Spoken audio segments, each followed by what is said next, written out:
வணக்கம். பணத்துக்காக பழகிய நட்பையும் பார்க்காம ஒரு உயிரை எடுத்துறது, போட்டு தள்ளிடுறது, காலி பண்ணிடுறது, இது வாடிக்கையா இந்த நாட்டில் நடந்துருக்கு. பின்னால வருகின்ற விபரீதங்களை, விளைவுகளை யாருமே யோசிக்கிறது இல்லை. பணம் தரலையா, காலி பண்ணவன, ஆனா இவன் வாழ்நாள் முழுவதும் ஜெயிலுக்கு போகணும். இதெல்லாம் யாருமே புரிஞ்சிக்க மாட்டேங்கிறாங்க. இந்த சமூகம் எதை நோக்கி போய்கொண்டிருக்கிறது ஒண்ணுமே தெரியல. நாமளும் இது போன்ற விழிப்புணர்வு விஷயங்களை பேசின்னு தான் வரோம். கேட்கிறாங்களோ இல்லையோ, நம்ம அதை சொல்லிதான் ஆகணும். அது என்னுடைய கடமை. இப்ப என்னன்னா, சேலத்திலிருந்து ஒருத்தர் வினோத் அப்படிங்கிறது வண்டலூரை அடுத்து ஊரப்பாக்கத்தில் ஒரு வீடு எடுத்து தங்கியிருக்கார், வாடகை வீடு. சென்னையில் ஒரு கார் கம்பெனில மார்க்கெட்டிங் டிபார்ட்மெண்ட்ல ஒர்க் பண்றாரு. ஒர்க் பண்ணிட்டு இருக்காரு, போறாரு வராரு. அதே மாதிரி கிண்டி அடுத்துள்ள நம்ம பரங்கிமலை, செயின்ட் தாமஸ் மவுண்ட், இந்த செயின்ட் தாமஸ் மவுண்ட்ல மேட்டு தெருல சரவணன் ஒருத்தர் இருக்கார். அவர் ஓனா கார் வச்சிருக்காரு. ஓலா, ஊபர் எல்லாம் போட்டு ஓட்டுவார் போல இருக்கு. ஸோ இந்த வினோத்தும் சரவணனும் ஒரு அக்கேஷனில் சந்திக்கிறாங்க. ஏன்னா அவரு கார் கம்பெனில தான் இருக்கார். நம்ம வினோத் மார்க்கெட்டிங்ல இருக்கார், இவரு கார் ஓனர்ன்றதுனால ஒரு வேலை சிங்க் ஆயிருக்கலாம். ரெண்டு பேருக்கும் ஃப்ரெண்ட் ஆயிட்டாங்க. வராங்க போறாங்க. இவரு ஊரப்பாக்கத்துக்கு வருவாரு, சரவணன். அதுக்கப்புறம் வினோத் சென்னைக்கு வருவாரு. எல்லா நண்பர்களா பழகி ரொம்ப ரொம்ப க்ளோஸ் ஆயிட்டாங்க. ரெண்டு பேரும் க்ளோஸ் ஆகிட்டு தினமும் மது அருந்துவது, வாரத்துக்கு ஒரு முறை, அதான் தினமும் சந்திக்கிறது, வாரத்துக்கு ஒரு முறை, வாரத்துக்கு 2 முறை, இந்த மாதிரி மது அருந்துவது, அந்த அளவுக்கு ரொம்ப க்ளோஸ் ஆயிட்டாங்க. அதன் பிறகு இவங்க கார் எடுத்துக்கின்னு ஓன் கார் வச்சிருக்காரு சரவணன். ரெண்டு பேரும் வெளியூர் போறது, சலாபமா ஜாலியா இருக்கிறது, நல்லா இருந்திருக்காங்க, ஒன்னும் பிரச்சனை இல்லை. இதுக்கடையில சரவணன் கிட்ட வினோத் கொஞ்சம் பணம் கேட்கிறாரு, கடனா கேட்கிறாரு. கொடுக்குறாரு 5000, 10,000 அந்த மாதிரி கொடுக்குறாரு. இவரும் திருப்பி கொடுக்குறாரு. அது அப்படியே காலப்போக்கில் அமௌண்ட் அதிகமாகிக்கினே போகுது. அப்புறம் சொல்றாரு, நான் மார்க்கெட்டிங்ல இருக்கிறேன், பணம் எனக்கு வரும் போகும், ரொட்டேஷன்ல இருக்கும், அதனால எனக்கு நீங்க அப்பப்போ ஹெல்ப் பண்ணினா கொஞ்சம் நல்லா இருக்கும் அப்படின்னு 100 1000 லட்சமா மாறி போச்சு. லட்சக்கணக்கில் இவங்களுக்குள்ள கடன் டிரான்சாக்சன் நடந்துருக்கு. இதுக்கிடையில இவங்களுடைய மது போன்ற பழக்க வழக்கத்தில் அதுவும் ஜாலியா இருக்கிறாங்க. இதுக்கிடையில கடன் பிரச்சனை போயிட்டு இருக்கு. அப்ப 5 லட்சமா ஆகி போச்சு கடன் கொடுத்து.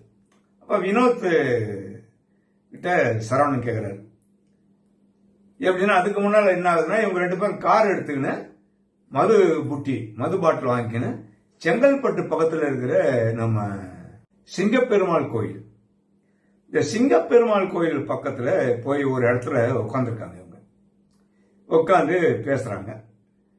குடிக்கிறவங்க குடிச்சிட்டு போக வேண்டியதானே. அதுக்கு முன்னால இவர் என்ன பண்றாரு, நம்ம சரவணன் பாட்டில் ஓபன் பண்றதுக்கு முன்னால சரவணன் கேட்கிறாரு, எப்பதான் கொடுக்க போற பணத்தை, 5 லட்சம் ஆச்சு, எனக்கும் கஷ்டமா இருக்குல்ல அப்படின்னு. கொடுக்குறேன் அப்படின்னு. அவங்களுக்குள்ள ஏதோ வாய் தகராறு முற்றி கை கலப்பு வந்த உடனே சரவணன் என்ன பண்றாரு, பாருங்க, குடிக்கிறதுக்கு முன்னாலேயே போதை ஏறிடுச்சு, பாட்டில் கையில இருந்தாலும் போதை இடம் பொழுது பக்கத்துல கட்டி எடுத்து வினோத் மண்டையில ஓங்கி அடிக்கிறார் சரவணன். அந்த ஒரே அடிதான் வினோத்துடைய வாழ்க்கை முடிந்தது. சரவணன் பாக்குறாரு, அடாடா செத்து போயிட்டானே, என்ன பண்றது. கார்ல தானே வந்தாங்க இவங்க, நல்லா பாடி எடுத்து கார்ல தூக்கி போட்டார். கார்ல தூக்கி போட்டுக்கின்னு அப்படியே வரார், தைரியமா வரார். அப்படியே தாண்டி, அதாவது சென்னையை நோக்கி வரும்போது செட்டி புண்ணியம் அப்படின்னு ஒரு ஊர் இருக்கு. அது கொஞ்சம் கிராமம். அது ஒரு மலை இருக்கு, குவாரி இருக்கு. அந்த குவாரியில குட்டைங்க இருக்கு, தண்ணி குட்டைங்க. இந்த தண்ணி குட்டையில வினோத்துடைய பாடிய தூக்கி போட்டுட்டு கார் எடுத்துக்கின்னு சரவணன் சென்னை போயிட்டார். இது எப்போ நடக்குதுன்னா, போன மே 17ஆம் தேதி நடக்குது. போனவருக்கு ஒரு பயம் வந்துடுச்சு. இத்தனை நாள் ஆச்சு, பிரச்சனை ஆயிடுச்சுன்னா நம்ம போலீஸ்ல மாட்டிப்போம், அதனால எப்படியாவது போய் நம்ம போலீஸ்ல சரண் அடிச்சிருவோம் அப்படின்னு சொல்லிட்டு நேரம் எங்க வராருன்னா சென்னை திருவல்லிக்கேணி காவல் நிலையத்தில் சரண்டர் ஆகிறார்.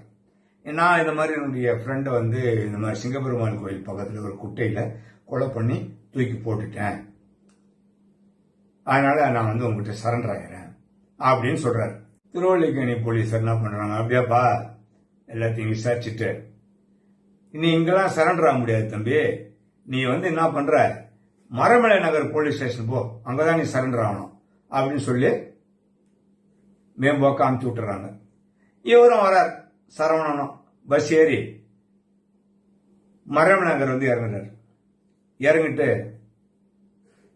நம்ம திருவல்லிக்கேணி போலீஸ் ஸ்டேஷன்ல சொன்ன ஸ்டேட்மெண்ட் அங்கேயும் சொல்றாரு. இந்த மாதிரிங்க என் ஃப்ரெண்டு நானும் கொடுக்கல, அவங்களுக்கு பிரச்சனை ஆயிடுச்சு, கடன் கொடுத்தேன், கடன் திருப்பியே கொடுக்கல, இதனால நாங்கள் போய் சிங்கப்பெருமாள் கோயில இருந்து சாப்பிட போனாங்க, தகராறை வச்சு அடிச்சு தூக்கி இந்த குட்டையில போட்டு வந்துட்டாங்க, அதனால அவங்க சரண்டர் ஆகுறாங்க, என்னை கைது பண்ணுங்க அப்படின்னு போய் சொல்றாரு. எங்க மரமலை நகர் போலீஸ் ஸ்டேஷன். மரமலை நகர் போலீஸ் ஸ்டேஷன் என்ன சொல்றாங்கன்னா, அப்படியே தம்பி அதெல்லாம் ஒண்ணும் இல்லை தம்பி, நீ இங்க சரண்டர் ஆக முடியாது, இது எங்களுடைய லிமிட் இல்ல, நீங்க ஒண்ணு பண்ணுங்க, நேரா போய் செங்கல்பட்டு தாலுகா போலீஸ் ஸ்டேஷன்ல போய் சரண்டர் ஆகும் அப்படின்னு மேதாவிங்க சொல்லி அனுப்பிச்சிட்டாங்க. வராது இவரும் தாலுகா போலீஸ் ஸ்டேஷன்ல சொல்றாரு. இங்க ஒப்பிச்ச பாடத்தை அங்கேயும் ஒப்பிக்கிறாரு. அவங்க கெருன்னு ஆயிப்போச்சு அவங்களுக்கு. என்னடா, ஆமா சார் அங்க போகணும் சார், அங்க போகணும், அங்க அனுப்ப சொன்னாங்க சார், இங்க அவர் உங்ககிட்ட தான் பார்க்க சொன்னாங்க சார் அப்படின்னு சொல்றான். உடனே அந்த லிமிட் தான் போல இருக்கு, போலீஸ் அவரை அரெஸ்ட் பண்ணி என்னடா பண்ண, எங்கடா போட்ட பாடியை காட்டுறா அப்படின்னு பாடியை காட்டணும். பாடியை எடுத்து போஸ்ட்மார்ட்டத்துக்கு அனுப்பிச்சிட்டாங்க போலீஸ். அதுக்கப்புறம் சரவணனை எஃப்ஐஆர் போட்டு கேஸ் போயிட்டு இருக்கு. பாருங்க, ஒரு சாதாரண ஒரு 5 லட்சம் ரூபாய் கடன்ல ஒரு உயிரே போயிடுச்சு. இதுக்கும் நண்பர்களா உடனடியா நண்பர்களா பழகினாங்க, சீக்கிரமா மது இருந்தாங்க, சீக்கிரமா சண்டை போட்டாங்க, உயிர் போயிடுச்சு. கொஞ்சம் சிந்திக்கணும், யோசிக்கணும். எந்த விஷயத்திலையுமே கொஞ்சம் நம்ம மைண்டை கொஞ்சம் டைவர்ட் பண்ணோம்னா இந்த மாதிரியான விஷயங்கள் நடக்காது. தற்கொலைகள், கொலைகள் இந்த மாதிரிலாம் நடக்கவே வாய்ப்பே கிடையாது. அப்படி ஒரு ஃபிராக்ஷன் யோசனை பண்ணோம்னா டக்குன்னு மைண்ட் டைவர்ட் ஆகிடும், வேற மாதிரி ஆயிடும். நம்ம அது யாருமே யோசிக்கிறது இல்லை. சடன் ப்ரொவோகேஷன், உடனே எடுத்து அடிச்சிடுறது, உடனே எடுத்து கழுத்து நெரிச்சு போட்டுறது, இப்படிதான் இந்த சமூகத்துல ஒவ்வொரு விஷயமும் நடந்து வருது. நாமளும் பலமுறை பல விஷயங்களே சொல்லின்னு வரும். வாழ்க்கையை வீணடித்துக் கொள்ளாதீர்கள், ஒருவரை ஒருவர் அடித்துக் கொண்டு மாய்த்துக் கொள்ளாதீர்கள். நாம் எதுக்கு பிறந்தோம்? வாழ்க்கை வாழ்வதற்கு. இந்த வாழ்க்கையை முறையா நம்ம அனுபவிக்கணும். சட்ட ரீதியாகவும் நியாய ரீதியாகவும் மனசாட்சிக்கு விரோதம் இல்லாம நம்ம வாழ்க்கையை அழகா கொண்டு போகணும். அதை விட்டுட்டு தேவையில்லாம கடன் வாங்கிக்கணும். நமக்கு ஒரு எல்லை இருக்கு, நமக்கு ஒரு எல்லைக்கோடு இருக்கு. அந்த எல்லைக்கோடு தாண்டி போயிட்டோம்னா நம்ம வாழ்க்கையே போயிடும்.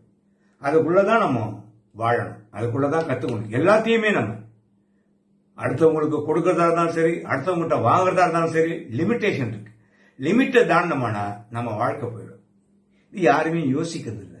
இந்த மக்களுக்கு இது யாரும் சொல்றதும் கிடையாது. சொன்னாலும் இந்த இளைஞர்கள் காது கொடுத்து கேட்பதற்கு அவர்களுக்கு நேரம் இல்லை. இதுதான் உண்மை. கொஞ்சம் நிதானிச்சிருந்தா, கொஞ்சம் யோசனை பண்ணிருந்தா இந்த சரவண வினோத் நல்லபடியா இருந்திருப்பார், உயிரோடு இருந்திருப்பார். ஏதோ எப்படியாவது கஷ்டப்பட்டு பணத்தை கொடுத்திருப்பார். போச்சு, உயிர் போச்சா? இப்ப இவரு ஜெயிலுக்கு போயிட்டாரு, முடிஞ்சு போச்சு. ஸோ நாம பாருங்க, வாழ்க்கையே போச்சு. அப்ப நம்ம எதுக்கு பிறந்தோம்? என்னபடியா வாழணும், அந்த எண்ணமே இல்லாத போயிடுச்சு. வாழ்க்கை என்பதுக்கு ஒரு அர்த்தமே இல்லாத போயிடுச்சு. பாத்துக்குங்க, இது போன்ற சின்ன சின்ன விஷயத்தெல்லாம் எமோஷன் ஆயிடாதீங்க, ப்ரொவோகேஷன் ஆயிடாதீங்க. சடன் ப்ரொவோகேஷன் ஆயிட்டு யாரையும் மாய்ச்சிக்காதீங்க, நீங்களும் மாய்ச்சிக்காதீங்க. மீண்டும் இன்னொரு காணொலி காட்சியை உங்களை சந்திக்கின்றேன். இதுக்கடையில் இன்னொன்னு சொல்லிடுறேன். இப்ப இந்த போலீஸ் அங்க போ சரண்டர் சொன்னாங்க இல்லையா, அது சரியா தவறா, எப்படி சொல்லணும், எது சொல்லக்கூடாது அப்படிங்கிற அடுத்த வீடியோ நான் உங்களுக்கு போடுறேன். ஏன்னா இதில் போட்டால் தோணு அழுக்கிற மாதிரி தெரியும். அந்த விஷயமும் சொல்றேன். ஒரு மனுதாரர் ஸ்டேஷனுக்கு போனால் அவங்கள எப்படி அலைய விடுறாங்க போலீஸ், அதை பத்தி உங்களுக்கு சொல்றேன். அதுக்கப்புறம் முக்கியமான விஷயம், லைக் பண்ணுங்க, ஷேர் பண்ணுங்க, சப்ஸ்கிரைப் பண்ணுங்க. நன்றி, வணக்கம்.